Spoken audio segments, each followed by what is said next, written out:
Hey, practice community, and welcome to this week's Monday message. So this month, the month of May, I am focusing all of our content and articles and journal prompts and quick tips and all of it on this concept of dharma. And I'm doing that because May is also the month when I get to co-facilitate a retreat called Dharma School here locally in Oregon. And for those who are interested or who want to still attend this year or who maybe want to attend next year, I'll put the details below. Registration does close on May 10th. And we do have a couple, as of this recording, we have a couple of non-resident spots still available.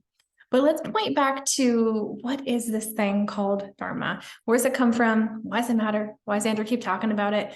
And I want to first point to this book called The Great Work of Your Life by Stephen Cope. I also recommend, I would say it's a Dharma adjacent book, Living a Committed Life by Lynn Twist. So this is a newer publication. This is an older publication. And The Great Work of Your Life, I have to give a shout out to Kate Hawley. She recommended this to me a number of years ago. And when I finally picked it up, let's just say it had a bigger than big impact on my life and has become sort of a side task, if you will, teaching, facilitating, mostly guiding, I'd say more than teaching, guiding other folks like yourself and myself to work with and align with and live from their own dharma. There are a couple of different roots for the word dharma. Dharma comes from both the Buddhist tradition and the Hindu tradition. The Buddhist tradition, dharma, is about living as a compassionate warrior, living as the Buddha might, or as the Buddha.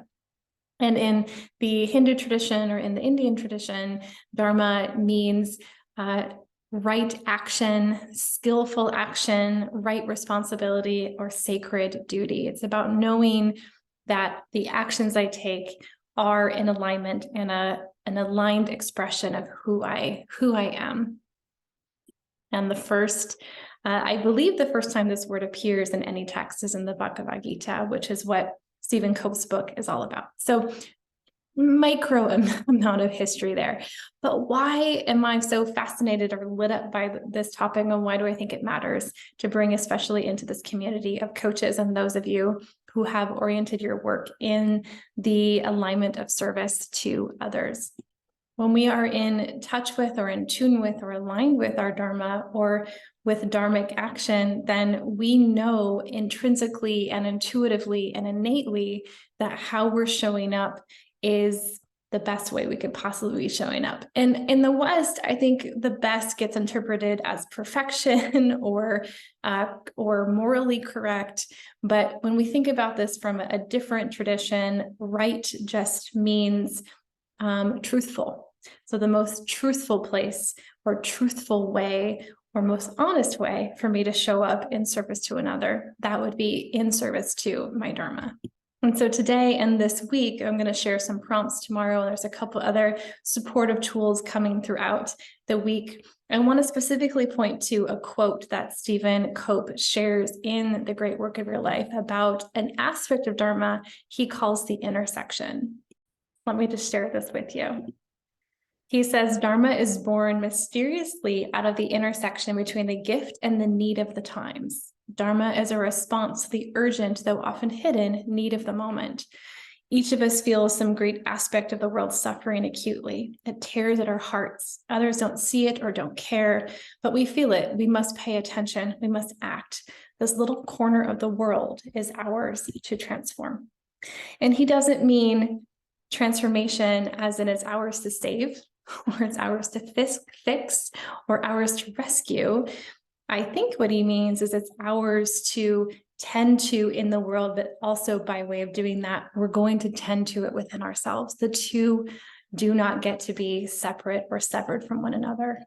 And so when we think about our dharma being at the intersection or the crossroads of your innate gifts and the need of the times as we're currently experiencing them that are within your purview or within your responsibility, whether you feel that emotionally or you feel that as a sense of responsibility, it's the need that you feel called to tend to with your life and potentially with your work. And in a bigger way, I bring this in today because I know for so many of you, myself included, it's not enough to just have a business as a coach or to fill our calendar with some coaching hours.